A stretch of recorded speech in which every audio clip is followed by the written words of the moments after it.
line segments, or just segments, are points on a line between two specific points. Okay, so straight collection of points, meaning it has two endpoints. Okay, so notice it's part of a line, a segment. It stops. Okay, it doesn't have the arrows, so when we write it, we would just write AB with a little line over top with no arrows, or BA. Because both are endpoints, it doesn't matter where we start and stop. Next we have a ray, a straight collection of points with one endpoint and continues in one direction. Okay, now this one is where people get kind of tricked. So notice, the endpoint is at A, so this spot, this point, this endpoint corresponds with the endpoint over the letter, and the arrow side corresponds with the other point. So notice it's the same thing. Okay, so you got to make that distinction. So if you can switch them around, but you got to make sure the proper endpoints are over each of them.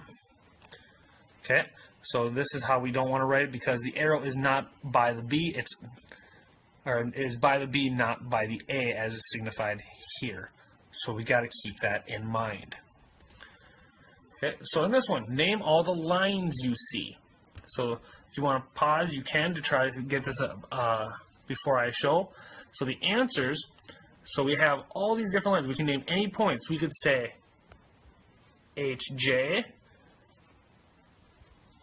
We could say JG. Or we could say HG. And yes, you could switch them around, like say GH, but the same line, it's just the order is switched, so that's no big deal. So now all the segments you see.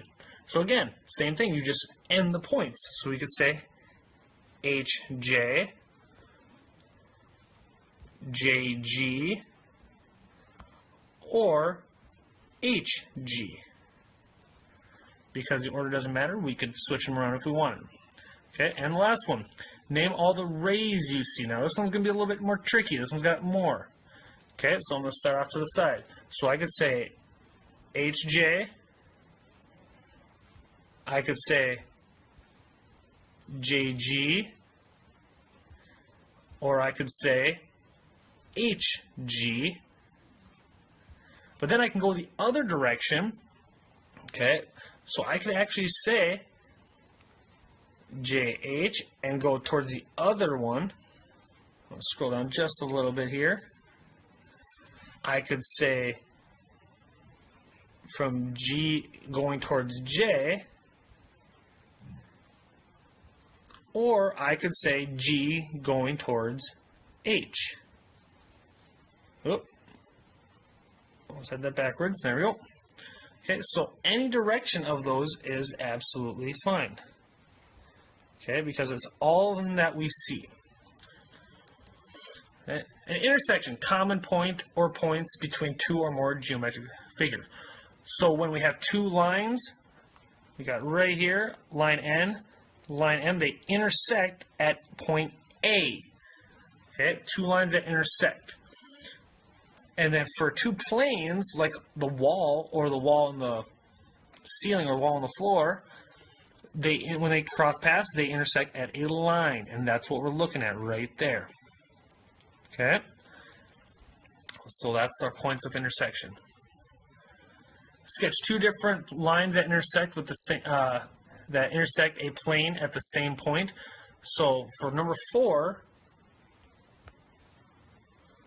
I'm going to just draw two planes best I can. Okay. Actually, let's make this a little bit easier. Let's just show, okay, because drawing is hard. It's challenging. So notice I got plane B here. Okay. And notice these little dotted lines in the drawing. That means that the line is behind the plane, so you technically can't see, but we know it's there. So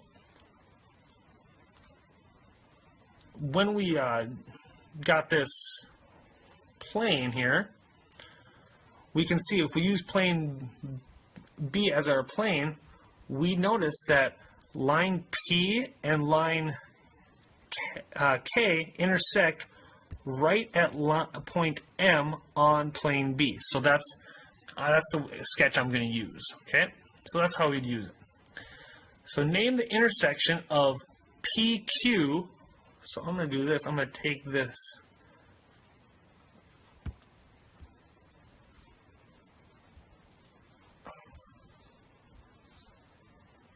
I'm going to take my drawing here and see if I can get this to move with me. Here is my new sketch. Maybe. So there is my sketch for my amazing drawing. Might have seen the answers there, but no big deal.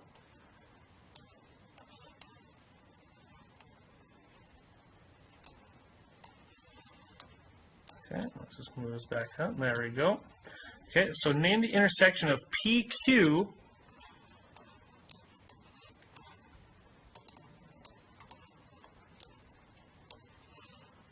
things aren't working out for me right now. It's kind of fighting me. So that was number 4. Help myself with that sketch. Okay. Name the intersection of PQ and line K. So again, right here, we have line PQ. Oh, that's not a very good line. Try it one more time. We got line PQ and we got line K, and they intersect right at point M. So point M is my answer. Name the intersection of plane A and plane B. So remember, if planes intersect at a line, so they intersect right there, so it'd be line K. And the intersection of line K and plane A, and that means a line in there, since line K is lying on plane A, that means the intersection is also line K. So there we go. All right. So really quick, short response. Explain why a 4-legged table may rock from side to side even if the floor is level.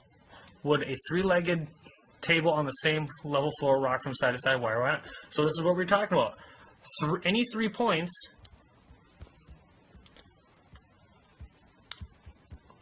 are always on the same plane. Okay, so what we're saying is, if it's 4-legged, one of those legs might be shorter and not be laying on the same plane.